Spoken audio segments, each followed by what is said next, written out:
Parang may steps sila kung anong gagawin nila. Parang, ito, step 1, pumili kayo ng bansa. Halimbawa, itong Philippines sa atin, Myanmar, Thailand.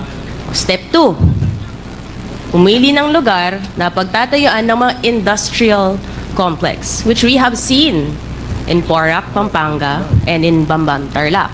Step 3, maghanap ng mga dayuhang Chinese na mumumuhanan na tutulong magtayo ng negosyo. Kita natin, itong yung kapatid ni Michael Yang, nakatanggap halos 2 billion pesos mula 2018 hanggang 2021.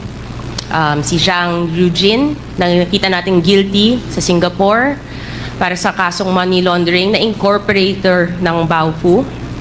At si Jiang Zhongguo, yung ama ni Alice Guo, na incorporator din, na sinasabi nga niya, yun yung nagsimula, di ba? Na nagpondo rin sa kanya sa mga businesses.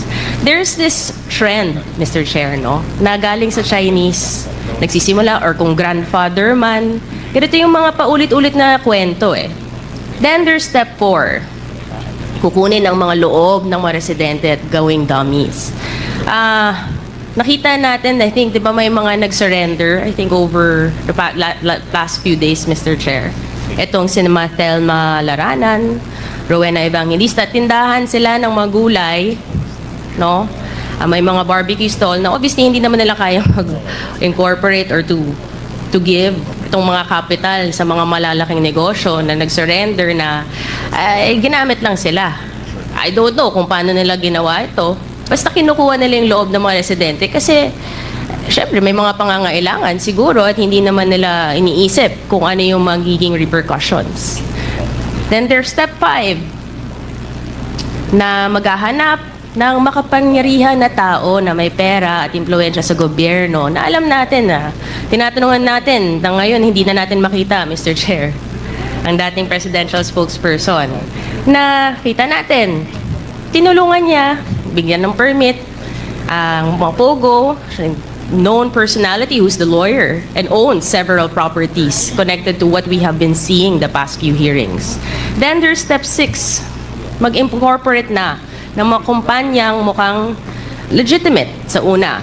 Diba? Nabigyan na natin ng lisensya tong Hongshen and then na-raid yung Baofu compound. Yung Lucky South 99 nagsimula as a BPO, sa BPO at real estate industry. Ngunit inamend na yung AOI niya noong February, doon na pumasok yung POGO. So they can start incorporating in the guise of a legitimate business na mamaya magiging illegal naman. Then there is the next step, magkakaroon nga ng corporate layering na.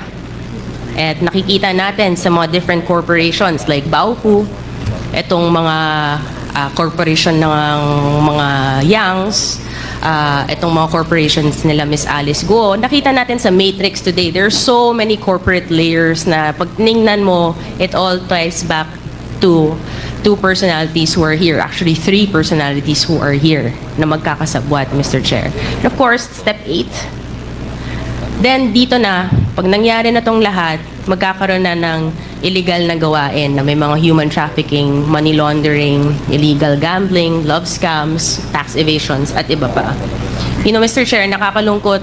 So, ito, titingnan natin, steps 1 to 8. Mukhang ito ang, kumbaga, standard siguro nila or mission order ng mga espiya na to na nakakalungkot na pumasok sila ng Pilipinas. Pinayagan silang pumasok ng Pilipinas dahil bawal sa kanilang bansa itong mga gambling, offshore.